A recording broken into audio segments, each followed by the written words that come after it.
بسم اللہ الرحمن الرحیم۔ السلام علیکم ورحمۃ اللہ وبرکاتہ۔ الحمدللہ والصلاۃ والسلام علی رسول اللہ وعلی آلہ وصحبہ اجمعین۔ سیرت النبی کریم صلی اللہ علیہ وآلہ وسلم کی ایک اور نئی ایپیسوڈ کے ساتھ آپ کا میزبان رضوان سعید آپ کی خدمت میں حاضر ہے۔ عزیز دوستو، پچھلی ایپیسوڈ میں ہم نے فتح مکہ کے اسباب کا تذکرہ کیا تھا۔ آج کی اس ایپیسوڈ میں ہم ابو سفیان کی دربار نبوت میں حاضری کا تذکرہ کریں گے۔ تو آئیے سٹارٹ کرتے ہیں آج کی اس ویڈیو کو۔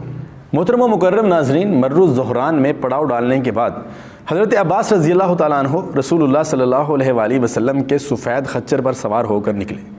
ان کا مقصد یہ تھا کہ کوئی لکڑہارا یا کوئی بھی آدمی مل جائے تو اس سے قریش کے پاس خبر بھیج دیں تاکہ وہ مکے میں رسول اللہ صلی اللہ علیہ وآلہ وسلم کے داخل ہونے سے پہلے آپ کے پاس حاضر ہو کر امان طلب کر لیں۔ ادھر اللہ تعالیٰ نے قریش پر ساری خبروں کی رسائی روک دی تھی، جس کا تذکرہ پچھلی ایپیسوڈ میں گزر چکا ہے، اس لیے انہیں حالات کا کچھ علم نہ تھا۔ البتہ وہ خوف اور اندیشے سے دوچار تھے اور ابو سفیان باہر جا کر خبروں کا پتہ لگاتا رہتا تھا۔ چنانچہ اس وقت بھی وہ اور حکیم بن حزام اور بدیل بن ورقہ خبروں کا پتہ لگانے کی غرض سے نکلے ہوئے تھے۔ حضرت عباس رضی اللہ تعالیٰ عنہ کا بیان ہے کہ واللہ میں رسول اللہ صلی اللہ علیہ وآلہ وسلم کے کھچر پر سوار جا رہا تھا کہ مجھے ابو سفیان اور بدیل بن ورقہ کی گفتگو سنائی پڑی۔ وہ باہم رد و قدح کر رہے تھے۔ ابو سفیان کہہ رہا تھا کہ اللہ کی قسم میں نے آج رات جیسی آگ اور ایسا لشکر تو کبھی دیکھا ہی نہیں، اور جواب میں بدیل کہہ رہا تھا کہ یہ بنو خزاعہ ہیں، جنگ نے انہیں نوچ کر رکھ دیا ہے، اور اس پر ابو سفیان کہہ رہا تھا کہ خزاعہ اس سے کہیں کمتر اور ذلیل ہیں کہ یہ ان کی آگ اور ان کا لشکر ہو۔ حضرت عباس رضی اللہ تعالیٰ عنہ فرماتے ہیں کہ میں نے اس کی آواز پہچان لی اور کہا کہ ابو حنظلہ۔ اس نے بھی میری آواز پہچان لی اور بولا ابو الفضل۔ میں نے کہا کہ ہاں۔ اس نے کہا کیا بات ہے؟ میں نے کہا کہ یہ رسول اللہ صلی اللہ علیہ وآلہ وسلم ہے لوگوں سمیت، ہائے قریش کی تباہی۔ اس نے کہا کہ اب کیا ہیلا ہے؟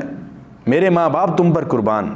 میں نے کہا کہ واللہ اگر وہ تمہیں پا گئے تو تمہاری گردن مار دیں گے، لہٰذا اس خچر پر پیچھے بیٹھ جاؤ، میں تمہیں رسول اللہ صلی اللہ علیہ وآلہ وسلم کے پاس لیے چلتا ہوں اور تمہارے لیے امان طلب کیے دیتا ہوں۔ اس کے بعد ابو سفیان میرے پیچھے بیٹھ گیا اور اس کے دونوں ساتھی واپس چلے گئے۔ حضرت عباس رضی اللہ تعالیٰ عنہ فرماتے ہیں کہ میں ابو سفیان کو لے کر چلا۔ جب کسی علاؤ کے پاس سے گزرتا تو لوگ کہتے کہ کون ہے، مگر جب دیکھتے کہ رسول اللہ صلی اللہ علیہ وآلہ وسلم کی سواری ہے اور میں اس پر سوار ہوں تو کہتے کہ رسول اللہ صلی اللہ علیہ وآلہ وسلم کے چچا ہیں اور آپ کی سواری پر ہیں۔ یہاں تک کہ عمر بن خطاب رضی اللہ تعالیٰ عنہ کے علاؤ کے پاس سے گزرا۔ انہوں نے کہا کہ کون ہے اور اٹھ کر میری طرف آئے۔ جب پیچھے ابو سفیان کو دیکھا تو کہنے لگے کہ ابو سفیان، اللہ کا دشمن، اللہ کی حمد ہے کہ اس نے بغیر عہد و پیمان کے تجھے ہمارے قابو میں کر دیا۔ اس کے بعد وہ نکل کر رسول اللہ صلی اللہ علیہ وآلہ وسلم کی طرف دوڑے اور میں نے بھی خچر کو ایڑ لگائی۔ میں آگے بڑھ گیا اور خچر سے کود کر رسول اللہ صلی اللہ علیہ وآلہ وسلم کے پاس جا گھسا۔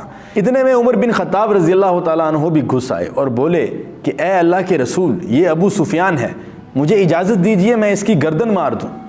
میں نے کہا کہ اے اللہ کے رسول صلی اللہ علیہ وآلہ وسلم، میں نے اسے پناہ دے دی ہے۔ پھر میں نے رسول اللہ صلی اللہ علیہ وآلہ وسلم کے پاس بیٹھ کر آپ کا سر پکڑ لیا اور کہا کہ اللہ کی قسم آج رات میرے سوا کوئی اور آپ سے سرگوشی نہ کرے گا۔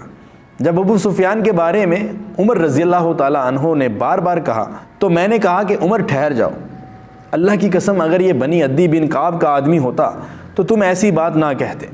عمر رضی اللہ تعالیٰ عنہ نے کہا کہ عباس ٹھہر جاؤ، اللہ کی قسم تمہارا اسلام لانا میرے نزدیک میرے والد خطاب کے اسلام لانے سے، اگر وہ اسلام لاتے تو زیادہ پسندیدہ ہے، اور اس کی وجہ میرے لیے صرف یہ ہے کہ رسول اللہ صلی اللہ علیہ وآلہ وسلم کے نزدیک آپ کا اسلام لانا خطاب کے اسلام لانے سے زیادہ پسندیدہ ہے۔ رسول اللہ صلی اللہ علیہ وسلم نے فرمایا کہ عباس، اسے یعنی ابو سفیان کو اپنے ڈیرے میں لے جاؤ، صبح میرے پاس لے آنا۔ اس حکم کے مطابق میں اسے ڈیرے میں لے گیا اور صبح خدمت نبی صلی اللہ علیہ وآلہ وسلم میں حاضر کیا۔ آپ صلی اللہ علیہ وآلہ وسلم نے انہیں دیکھ کر فرمایا کہ ابو سفیان، تجھ پر افسوس ہے، کیا اب بھی سمجھ میں نہیں آیا کہ اللہ کے سوا کوئی عبادت کے لائق نہیں؟ عرض کیا کہ میرے ماں باپ آپ پر قربان، آپ کتنے حلیم اور کریم ہیں، کوئی اور الہ ہوتا تو آج ہمارے کام نہ آتا۔ یہ اقرار ابو سفیان کے لا الہ الا اللہ کی منزل پر فائز ہونے کی دلیل ہے۔ حضور صلی اللہ علیہ وآلہ وسلم نے ارشاد فرمایا کہ کیا تمہیں اب بھی یقین نہیں آیا کہ میں اللہ کا رسول ہوں؟ ابو سفیان نے کہا کہ بے شک آپ بردبار، شریف و نفس اور صلہ رحمی کرنے والے ہیں، رہ گئی نبوت تو ابھی اس میں ذرا تردد ہے۔ حضرت عباس رضی اللہ تعالیٰ عنہ بولے کہ اے ابو سفیان، کیا غضب کر رہے ہو؟ اس سے پہلے کہ عمر رضی اللہ تعالیٰ عنہ تیری گردن مارے، شہادت حق اور رسالت کی گواہی دے دو، یہ گھڑی سعادت کی ہے۔ چنانچہ ابو سفیان نے کلمہ طیبہ پڑھ کر اسلام قبول کر لیا۔ اس وقت ان کا ایمان متزلزل تھا، لیکن مورخین لکھتے ہیں کہ بالآخر وہ سچے مسلمان بن گئے۔ حضرت عباس رضی اللہ تعالیٰ عنہ نے کہا کہ اے اللہ کے رسول صلی اللہ علیہ وآلہ وسلم، ابو سفیان اعزاز پسند ہے، لہٰذا اسے کوئی اعزاز دے دیجئے۔ آپ نے فرمایا کہ ٹھیک ہے، جو ابو سفیان کے گھر میں پناہ لے گا اسے امان دے دی جائے گی، اور جو اپنا دروازہ بند کر لے اسے بھی امان ہے، اور جو مسجد حرام میں داخل ہو جائے اسے بھی امان ہے۔